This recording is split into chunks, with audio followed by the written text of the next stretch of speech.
All right, you guys know that I have not been too much of a fan of Megyn Kelly of late, especially considering she chose to lie about Ben Shapiro, throw him under the bus, as well as throw Dave Rubin under the bus of late. She's more than happy to criticize Ben and Dave, but when it comes to Tucker and Candace, she stays out of it because she's got no idea about what's going on in the world, except when there's a major piece of news that drops that Candace Owens just decides to drop on the weekend. Last weekend it was Thanksgiving weekend, right? That there was apparently this credible threat that France and Israel had hired two assassins, one woman, one male, because of course we can't have two men and two women assassins. That would just be a little bit sexist, right? We've got to have a combination: Israeli male, French female, to the tune of $1.5 million. And no evidence, no claim at all, just some random person that was supposedly close to the French couple, Emmanuel and Brigitte Macron, that alluded to that, and she wanted to make it known to the entire bloody world. And keep in mind that she texted someone in the FBI or someone in the White House, and they just read the message and didn't think that there was anything of it. You had the Pentagon press secretary say there's nothing, they have no idea about it. So there's that. And then now Megyn Kelly decides that she wants to confront FBI Director Kash Patel. Now, personally, there's something in my brain about Kash Patel. I don't necessarily trust the guy, but nevertheless, he's part of the FBI. I trust Dan Bongino. I think lots of people do because I think he's a good man. But still, like, I think there's something to be said about FBI Director Kash Patel. He's a very intriguing character. I'll say that much. And maybe the job has changed him. Maybe the information that he has seen has changed him. I don't know. But nevertheless, Megyn Kelly decided to ask Kash Patel about the Candace Owens claiming the French government made death threats against her. Have a watch. Hey, everyone, real quick. I just want to let you all know of my brand new business called Kept Natural and my first ever product, Kept Naturals After Sun Care Gel. It's available right now. The link is available in the show description.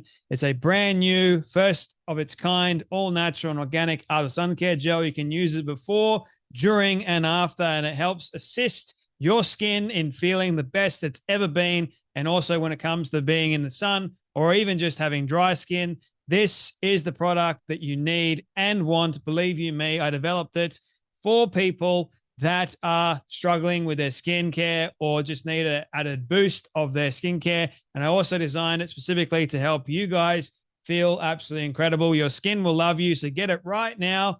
Link is available in the show description. For the first 20 people that get their hands on this, shipping is free. It's for Australia only. I have to preface this by saying that Australia only at this time, and then hopefully it'll become international. So why wait, my friends? Get yours right now. There's been an allegation made by prominent podcaster Candace Owens that she's received a death threat, a credible death threat from the French, that a threat has been made on her life, and that the French, she's been told, also may have had a role in Charlie's assassination. Have you looked into either of those? Do you believe she's received a credible death threat from the French, or that the French had something potentially to do with Charlie's death? Any American that receives a death threat from overseas or anywhere in America is going to be fully investigated. So we're not going to turn our eye away from that investigation or any others. If there's anything to it, this FBI will respond to it.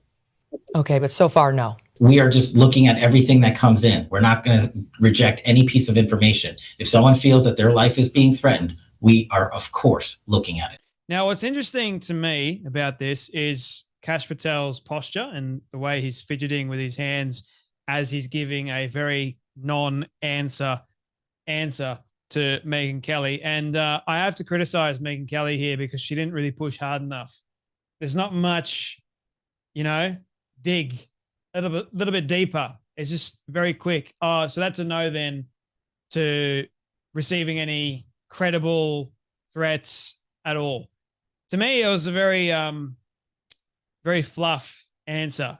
Now, Kash, being the politician that he is as well, he's not just the FBI director, he's also a politician. He knows how to do all this sort of stuff. He's not going to reveal any such threat from, if there is one, I don't think there is, to a podcaster. I think he's going to investigate further. Now, on the other hand, I want to show you something very interesting. But before I do that, I want to make a few more comments about him and his non-answer. It would be a lot easier, right, for him to come out and say, no, we don't have any credible evidence at all. We don't believe that it's real. We have to investigate, which fair enough. If you're going to investigate further, investigate further. If you find anything, let the public know, because we deserve to know the truth, do we not? I'm all about the truth. So if Candace is lying, let us know. If Candace is telling the truth, let us know. And I'll be the first one to come out and say, I was wrong about Candace saying that there is a credible death threat. Megyn's just going, well, I believe there's a credible death threat without actually knowing that there is any credible evidence to support whether it is a credible threat. And Kash is just like, well, maybe it's because he finds it so absurd. Like, he's just saying, well, any American, and rightfully so, any American that receives a death threat from a foreign country, they will be investigated. Okay, fair enough. He wants to make that abundantly clear. But if it's Candace, maybe he's still just investigating whether or not there are any leads. I don't think there are, but maybe he is. Who knows what he's doing? But let's go to the next question. And then here's how he responds to the next question. Very definitively, he does not believe that France intelligence or whatever else or a foreign government is responsible for killing Charlie Kirk. He believes that it's Tyler Robinson. Have a watch of this. I believe that we have the proper suspect in custody. Do you believe that Tyler Robinson is, in fact, the man who killed Charlie Kirk? Yes. Do you believe he acted with the help of anyone else? This investigation is being led by the Utah state authorities because it is a murder investigation. So the FBI is a supporting role in the investigative process. And so what we're doing is the same thing we did in the pipe bomb investigation. The investigation is ongoing for us. If there's any new leads or tips, we are exhausting them with search warrants and legal process. But at the same time, we are working with the prosecutors in Utah to make sure we don't screw up their investigation. Because again, the worst outcome would be if the guy that killed Charlie Kirk walks out of a United States courtroom in the state of Utah. And so it's a delicate balance again, but there is no way this FBI is going to stop that investigation until it reaches its all-conclusive endpoint. Do you believe any foreign government had a role in his assassination? At this time, the FBI doesn't have credible information to connect any foreign governments to it. But as I said, we are continuing to take investigative leads. We're not done. Just because we arrest someone, just like in the pipe bomber case, we don't just say, okay, we're done, on to the next. The investigative team continues to work with the Utah authorities, and they're deriving their own leads and coming back to us and say, hey, can you look at this piece of information? Can we get a search warrant on this account? What about this individual who is located in X, Y, or Z? We're tracking all that down. Do you have any credible reason to believe that anyone connected with the Turning Point organization had anything to do with Charlie's death? Zero. Three things. Do you think that Tyler Robinson killed Charlie Kirk? Yes. Do you think that there's a foreign government involved? No. We don't have any credible evidence of that, but we're still investigating all ongoing leads. I think his favorite word is investigating. And then thirdly, do you think that anyone in Turning Point USA had anything to do with killing Charlie Kirk? Zero.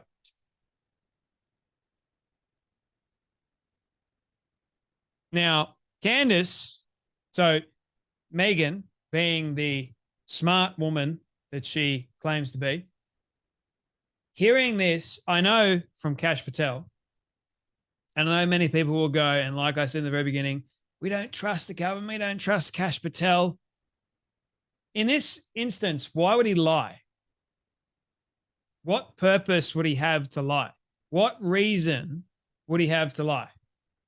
If there were government foreign operatives involved, don't you think that he would go after them? Don't you think that he would be honest and say, well, yes, because he said that Tyler Robinson was the sole perpetrator and Charlie was his friend? Why would he lie? Candace has every reason to lie. He's not getting like any financial incentive from this. He's just investigating. He's doing his job. But Candace wants to go to the FBI and trust the FBI to run credible or run an investigation in her supposed credible source that France is threatening her life. She wants to trust the FBI then, but doesn't trust the FBI to do their actual job. How does that work? Oh, when it's my life is on the line, I'm going to trust them. And what's most disappointing is Megyn Kelly not digging any further, especially into the Candace thing, because she knows if she digs even further, she'll get in trouble with Megyn, with Candy. She knows for a fact. So she's being very, very careful what she says, how she digs, because she doesn't want to upset the 800-pound gorilla. And that, to me, loses all respect. I don't care if she asks a question. So what? She didn't dig further. She didn't ask further. She didn't comment further and say, this is where I stand on the matter. This is what I think of the matter. She didn't make a stand and say, well, she's crazy. Candace is crazy now. Kash doesn't have any credible evidence. So that would put a damper on what Candace has been saying and what Megyn has been defending of Candace of late. Piece everything together, Megyn. You're supposed to be a lawyer. Anyway, that's enough from me, but you guys take care, be blessed, and I'll see you all next video.